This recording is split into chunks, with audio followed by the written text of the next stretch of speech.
ci pare che questa nostra iniziativa sia stata apprezzata sia da tutti i nostri collaboratori ma anche dalla popolazione, perché questa è un'operazione che coinvolge non solo l'impresa ma anche il territorio.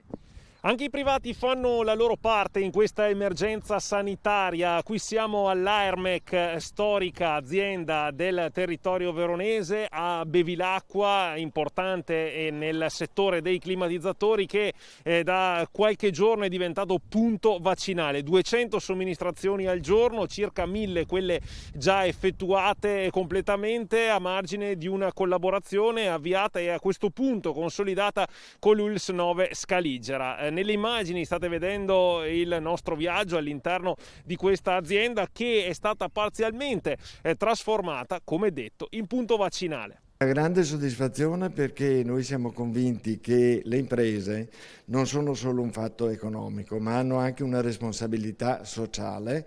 Non possono dimenticare il territorio, la gente dove operano, e quindi noi abbiamo cercato di essere presenti anche in questo momento così particolarmente difficile. Inizialmente l'azienda aveva pensato di istituire questo punto vaccinale per i soli collaboratori, pensate 1800 dipendenti, ma a seguito dei risultati ottenuti ha deciso di mettersi fattivamente a disposizione dell'intera comunità. Infatti ci si può prenotare proprio per vaccinarsi qui all'Aermec di Bevilacqua. Importante anche il messaggio sociale che ha voluto lanciare il sindaco del paese.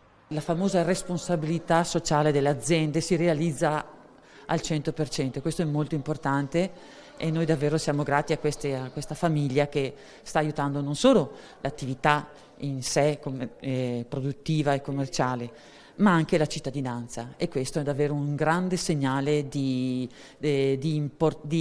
volontà sociale di aiutare il prossimo, davvero. L'Aermec qui di Bevilacqua ha avuto il merito di essere una delle prime aziende del Veneto a mettersi a disposizione per la campagna vaccinale, che, come hanno spiegato i vertici dell'azienda, proseguirà intanto fino al 30 di settembre. Poi si tireranno le somme per capire qual è effettivamente la situazione. Senz'altro un messaggio sociale molto forte, quello che arriva da un'azienda privata, un'importante azienda privata che ha deciso di mettersi a disposizione della comunità.